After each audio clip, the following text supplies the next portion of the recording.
사도행전 묵상일기 225번째 흔들리지 않는 마음은 어디서 오는가? 사도행전 17장 18절 말씀. 그리고 몇몇 에피쿠로스 철학자와 스토아 철학자도 바울과 논쟁하였는데 그 가운데서 몇몇 사람은 이 말쟁이가 도대체 무슨 소리를 하려는 것인가 하고 말하는가 하면 또 몇몇 사람은 그는 외국 신들을 선전하는 사람인 것 같다고 말하기도 하였다. 그것은 바울이 예수를 전하고 부활을 전하기 때문이었다. 아멘.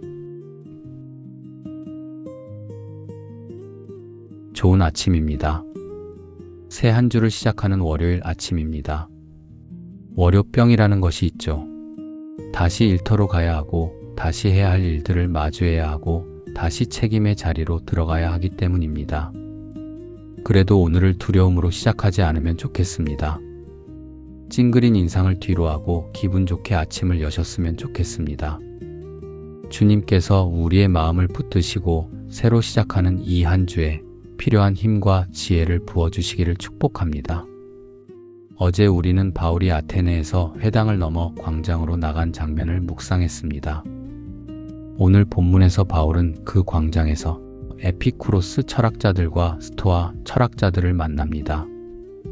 에피쿠로스 학파는 소위 소극적 쾌락주의자들로 육체적 고통과 정신적 불안이 없는 상태인 아타락시아를 최고의 행복이자 선으로 생각했던 사람들입니다. 반면 스토아 학파는 소위 금욕주의자들로 이성에 따라 도덕적으로 사는 것을 강조하는 사람들이었죠. 둘 다 당시 헬라 세계에서 큰 영향력을 가진 철학 전통이었습니다. 그러니 이들은 단순한 구경꾼이 아니었습니다. 자신들의 지성과 철학에 상당한 자부심을 가진 사람들이었습니다. 그들의 눈에 바울은 낯선 사람이었을 테죠. 바울은 아테네 철학학교에서 배운 사람이 아니죠. 그들이 인정하는 철학체계 안에 속한 사람도 아니었습니다.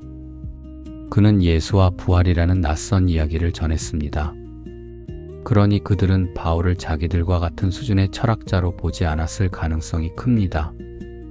호기심은 있었겠지만 그 안에는 은근한 우월감도 있었을 것입니다. 저 사람은 도대체 무엇을 말하려는가? 어디서 이상한 말을 주워와서 떠드는 사람 아닌가? 이런 시선이 있었을지도 모릅니다. 실제로 어떤 사람들은 바울을 말쟁이라고 불렀습니다.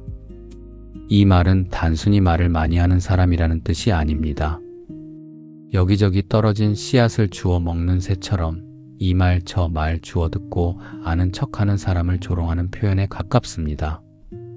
또 어떤 사람들은 바울이 외국 신들을 전하는 사람 같다고 말했습니다. 바울은 예수와 부활을 전했지만 그들은 그것을 제대로 이해하지 못했습니다. 예수와 부활의 복음을 새로운 외국 신들의 이야기처럼 오해했죠. 조롱과 오해가 동시에 바울에게 쏟아진 것입니다. 그런데 바울은 물러서지 않았습니다. 이어지는 말씀을 보면 그들은 바울을 아레오바고로 데리고 가서 그의 말을 더 듣습니다. 이것은 바울이 조롱 앞에서 무너지지 않았다는 뜻입니다. 그가 말쟁이라는 말을 듣고 입을 닫았다면, 외국 신을 전하는 사람이라는 오해 앞에서 마음이 꺾였다면 그 다음 대화는 열리지 않았을 것입니다. 그러나 바울은 멈추지 않았습니다. 그는 무시당했지만 자기 사명을 잃지 않았습니다. 오해받았지만 복음을 말하는 일을 포기하지 않았습니다. 우리는 작은 말 하나에 쉽게 흔들립니다. 누군가의 표정 하나가 하루 종일 마음에 남습니다. 짧은 댓글 하나에 밤잠을 설칩니다. 직장에서 들은 무심한 한마디가 오래 따라옵니다. 가족의 퉁명스러운 말에 마음이 무너질 때도 있습니다. 인정받으면 마음이 올라가고 무시당하면 존재가 작아진 것처럼 느껴집니다. 요즘은 사람들의 시선이 너무 가까이 있습니다. SNS의 반응, 숫자, 비교, 평가가 계속 우리 마음을 건드립니다. 작은 거절도 큰 실패처럼 느껴집니다. 물론 마음이 흔들리는 것이 죄는 아닙니다. 상처받는 것이 믿음 없다는 뜻도 아닙니다. 우리는 사람입니다. 아픈 말은 아프고 오해는 쓰립니다. 문제는 사람의 말이 내 중심을 빼앗아 가는 것입니다. 누군가의 평가가 내 존재의 결론이 되어버리는 것입니다. 사람들의 말이 내 하루의 온도와 내 삶의 방향을 결정하게 두는 것입니다.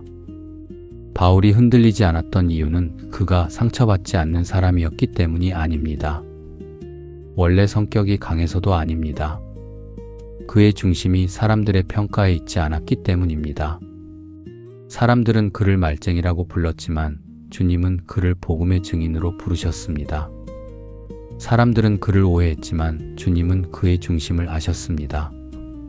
바울은 자신이 누구에게 속한 사람인지 알고 있었습니다. 그래서 쉽게 무너지지 않았습니다. 사랑받는 사람은 모든 말 앞에서 자신을 증명하려 하지 않습니다. 자기 뒤에 주님이 계심을 아는 사람은 어떤 조롱 앞에서도 무너지지 않습니다. 주님이 나를 아신다는 믿음이 있으면 사람들의 오해가 내 존재의 결론이 되지 못합니다. 시편은 주님은 나의 목자시니 내게 부족함 없어라라고 고백합니다. 목자가 누구인지 아는 양은 낯선 소리에 온 존재를 빼앗기지 않습니다. 잠시 놀랄 수는 있어도 다시 목자의 음성으로 돌아옵니다. 내 마음을 건강하게 하는 것은 단순한 자기암시가 아닙니다. 무조건 긍정적으로 생각하는 것도 아닙니다. 사람들의 말을 차갑게 무시하는 것도 아닙니다. 내 마음을 가장 깊이 건강하게 하는 것은 믿음입니다. 주님이 나를 사랑하신다는 믿음입니다. 주님이 나를 눈동자처럼 지키신다는 믿음입니다. 나보다 더 나를 사랑하시는 분이 내 삶을 붙들고 계신다는 믿음입니다. 사람들이 나를 오해해도 주님은 내 중심을 아신다는 믿음입니다. 흔들리지 않는다는 것은 아무 감정도 느끼지 않는다는 뜻이 아닙니다. 흔들려도 다시 돌아갈 중심이 있다는 뜻입니다. 바울은 조롱을 들었습니다. 오해를 받았습니다. 그러나 그는 자기 중심을 사람들의 말에 넘겨주지 않았습니다. 그는 주님께 붙들린 사람이었습니다. 오늘도 사람들의 말이 우리 마음을 흔들 수 있습니다. 그러나 그 말이 내 존재의 결론이 되게 하지는 마십시오. 내 존재의 결론은 나를 사랑하시는 주님께 있습니다.